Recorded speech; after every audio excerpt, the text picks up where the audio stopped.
धनवानों सुन तो लो, तुम अपने आने वाले क्लेशों पर चिल्ला चिल्ला कर रो। तुम्हारा धन बिगड़ गया और तुम्हारे वस्त्रों को कीड़े खा गए। तुम्हारे सोने चांदी में काई लग गई है और वह काई तुम पर गवाही देगी, और आग की नाई तुम्हारा मांस खा जाएगी। तुमने अंतिम युग में धन बटोरा है।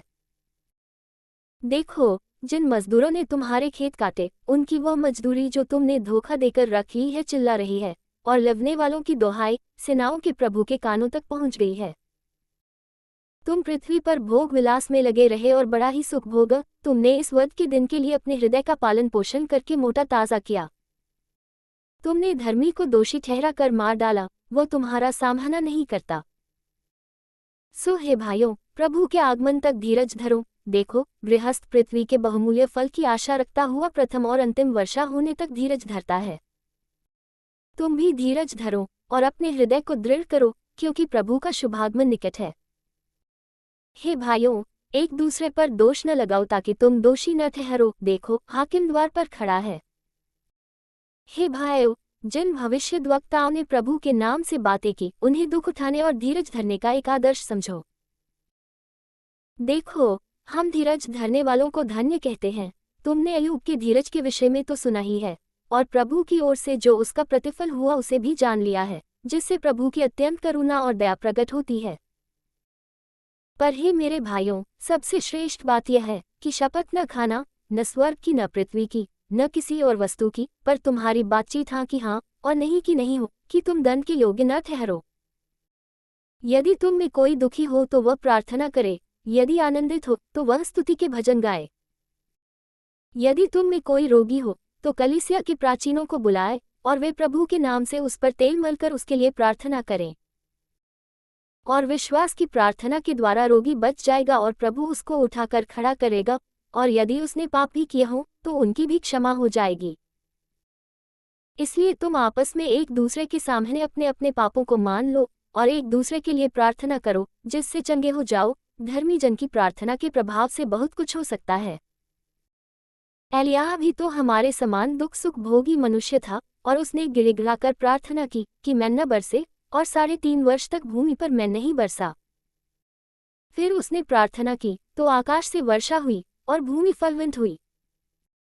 हे मेरे भाइयों, यदि तुम में कोई सत्य के मार्ग से भटक जाए और कोई उसको फेर लाए, तो वह ये जान ले कि जो कोई किसी भटके हुए पापी को फेर लाएगा, वह एक प्राण को मृत्यु से बचाएगा और अनेक पापों पर पर्दा डालेगा।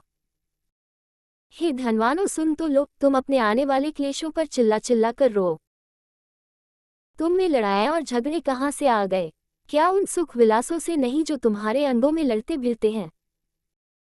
तुम लालसा रखते हो और तुम्हें मिलता नहीं, तुम हत्या और डाह करते हो और कुछ प्राप्त नहीं कर सकते, तुम झगड़ते और लड़ते हो, तुम्हें इसलिए नहीं मिलता कि मांगते नहीं। तुम मांगते हो और पाते नहीं, इसलिए कि बुरी इच्छा से मांगते हो, ताकि अपने भोग विलास में उड़ा दो। हे व्यभिचारिण्यों, क्या तुम नहीं जानती कि संसार से मित्रता करनी परमेश्वर से बैर करना है? सो जो कोई संसार का मित्र होना चाहता है, वह अपने आप को परमेश्वर का बैरी बनाता है।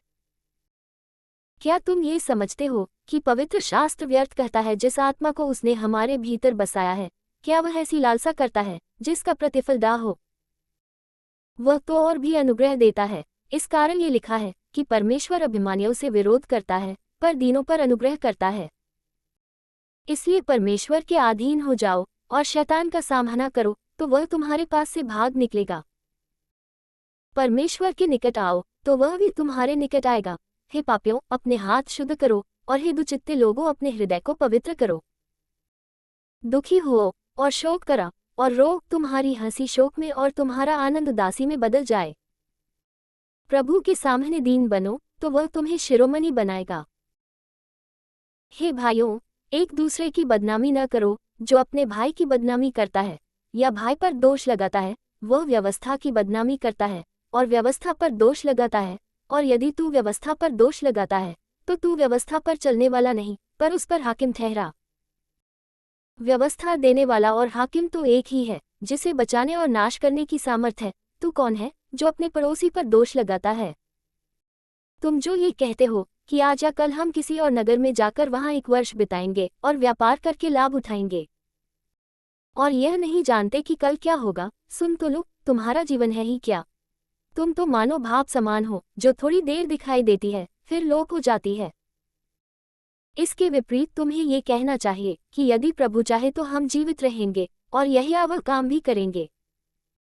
पर अब तुम अपनी नींद पर घमंड करते हो, ऐसा सब घमंड बुरा होता है।